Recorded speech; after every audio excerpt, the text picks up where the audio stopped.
I want to start with you because, to be clear, the White House laid out these various pots of money that they're looking to for the wall. There's the $1.375 billion from this deal, which has a lot of handcuffs on it. There's $2.5 billion from the Pentagon's Drug Interdiction Initiative, $600 million from the Treasury Drug Forfeiture Program. It is only that $3.5 billion from the Pentagon's Military Construction Fund. That's the only piece of this, up to 8, I think is the total. That's the only piece that comes from declaring this national emergency. Was it necessary? Well, they were putting this all together for the last 3 months. They didn't know what was going to happen, but you have to understand one thing. The president's not just trying to fulfill a campaign promise. He actually believes it is an emergency. You could put sodium pentothal, give him that. He'd say the same thing. Put him a lie detector test, it would come out the same way. So he thoroughly believes it. And he deals with law enforcement in coming to that conclusion. If you've seen the quotes over the last, and the sound bites over the last few days, is these people are saying they don't care about politics. They're saying we need help. We don't have enough money, and we've got to get people for Border Patrol. We need the barrier. It absolutely is effective. And the reason why more drug comes through the ports is because that's where they have the most sensors and monitors. That's why they're picking up most of it. So to me, there's been 58 times this has been used for probably presidents since Jimmy Carter. This is a time in which, yeah, we're going to test the limitations of the power of the president. Yeah. I can understand the reservations. The one thing they told me is the gun analogy doesn't work because that's a Second Amendment. That's a right. Okay. But when you talk about other areas that maybe down the pike that will be declared emergency, maybe if they are an emergency, they should be declared this way because Congress can't do anything effectively. Emac, here's the other side. So in the other cases where you declared emergency, you weren't reappropriating funds from somewhere else, that this does violate the Constitution because Congress has the power of the purse. The president does not.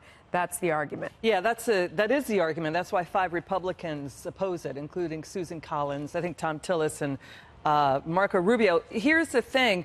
1993, SCOTUS decision said, yes, the president has a statutory authority to do this, to use reprogrammed money. You see it in the 76 Emergencies Act. It says, you know, he does have the power without regard to any other provision to do this.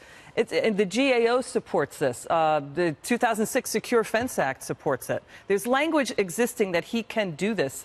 You know, we had Representative Mo Brooks saying, how many more dead Americans do you need for this to be declared a national emergency? Absolutely. We had it for swine flu, Sierra Leone diamonds. We know that President Obama got money for insurers for Obamacare. So, you know, and was sued and lost. This will be a war of attrition in the courts, though. You could see that happening. And maybe it was too broad and deferential, the 76 Emergencies Act, for the president's power.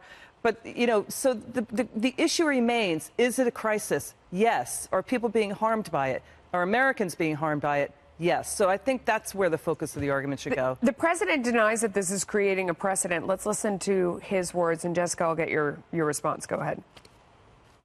The people that say we create precedent, well, what do you have, 56 or a lot of times? Well, that's creating precedent. And many of those are far less important than having a border. You don't have a border, you don't have a country. Lindsey Graham made the point, too, that Democrats could have made a deal if they wanted to trade for DACA. And it has been interesting to me in the past couple of weeks. You haven't heard Democrats say word one about helping people who are trying to get permanent status here. They could have traded for that.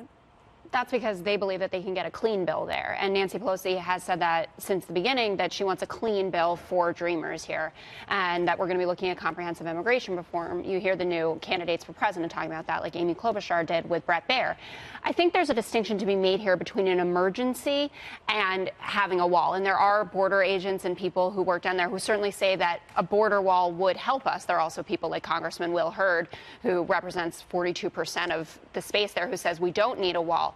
And what the president is doing is transferring the language to emergency, which may just be, I believe in this thing. And I agree with you, Brian. He believes in his heart that this is true. But for you to say that he's been president over 2 years now, he had control of both houses and didn't get anything done for this wall that he has been saying has been an emergency since the beginning, since he came down that golden escalator and changed all of our lives, seems ridiculous and patently false. Well, if it's an emergency, it should have been declared an emergency years ago. The numbers have not changed. Actually, when you look at the statistics going back over the last 20 years, our situation with illegal immigration has actually gotten dramatically better. If you were to say that to an Angel family, they would say, yeah, it's a crisis. Well, it's I understand that, but I want to get in tragedy here. does not mean that you circumvent the Constitution and you set a precedent. I don't know what a crisis is then. Well, Jess, here's the thing. A clean deal for DACA would be insanity because you're just encouraging and incentivizing illegal activity, further illegal activity on the southern border. So that is a non-starter and is just it's kind of a dumb idea, just to be honest. Secondly, we had I love you, but that was Nancy Pelosi, not you. I'm offended on her behalf. Oh, stop. But you have 400,000 people that were apprehended along the southern border last year. I think it is fair to say that there is a crisis here in dealing with activity on the southern border. I worry for the president from a political standpoint because I think that he actually is on solid footing when he talks about law and order. And I think the conversation around immigration over the past few weeks has been illuminating in the sense that you've had Democrats just embrace lawlessness. You have Democrats that brought illegal immigrants to the State of the Union. You have Democrats like Senator Bob Menendez saying that it is not criminal to cross the border undocumented. Of course it is. You have Democrats that wanted to get rid or reduce the numbers of detention beds, forcing ICE to release criminal aliens in this country and not be able to apprehend them. So Democrats have embraced lawlessness in this country, and that's a strong argument for President Trump. But now the focus is going to be on the wall as opposed to him being able to strongly make that argument and make it clear. Brian, let me ask you, because Andy McCarthy was on a short time ago making the point that, President Obama, when he was looking for the money to put on the pallets to give to the Iranians, he actually pulled $1.7 billion from the Judgment Fund, and that there were quieter ways to go around what was happening with Congress and find your money for this without declaring a national emergency and, begging the courts to stop you, that he could have done what President Obama did to get money when he couldn't get it out of Congress. What do you think of that? Well, that's a very sophisticated, subtle way of doing things. I don't know if you noticed, this president doesn't really do subtle well. No. And he also doesn't want to have someone accusing him, what were you doing, Adam Schiff? What were you doing when you took that money and repurposed it? Why didn't you tell anybody? Instead, he's like, hey, by the way, I'm going to need that money, and here's where I'm taking it, and these are the people that I've dealt with. I would say this. All they had to do was be more reasonable in the negotiation, and there wouldn't be any need for this. But to give them 1.3 and to have all these tags to it, can't do it in Roma, can't put it in Rio Grande City. The census, they couldn't go into Salino, Texas. They got to deal with the individual mayors. You can't put a fence near the National Butterfly Park, the Lolomita Historical Park. He's looking at this, goes, it only can go in one direction, one way, and I got to get permission from all these mayors? So this is not a legitimate negotiation. Don't you think that that's what Democrats wanted, though? They were antagonizing him into making this move so that it could be challenged. Do you think they were thinking that far ahead? But doesn't it also matter what that means? And Republicans created this as well, that you have three co-equal branches of government. This president is not a despot.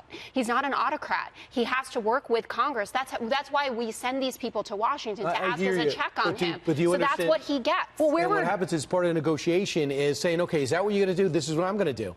For 35 days, Nancy Pelosi wouldn't even negotiate. That was her choice. No one thought she would negotiate at all. But Chuck Schumer gave him $1.6 billion. The bottom line is there are cities in Mexico that have higher homicide rates per capita than in the Middle East. They don't care about butterflies. Yeah. And first of all, Democrats were silent when President Obama moved forward things with DACA, which he had said repeatedly he didn't have the authority to do. So Democrats really don't have a place to speak from here. And what I meant earlier is President Trump is much stronger talking about law and order as opposed to talking about this national emergency declaration, because the waters are muddied there in the sense that not all Republicans are with him on it.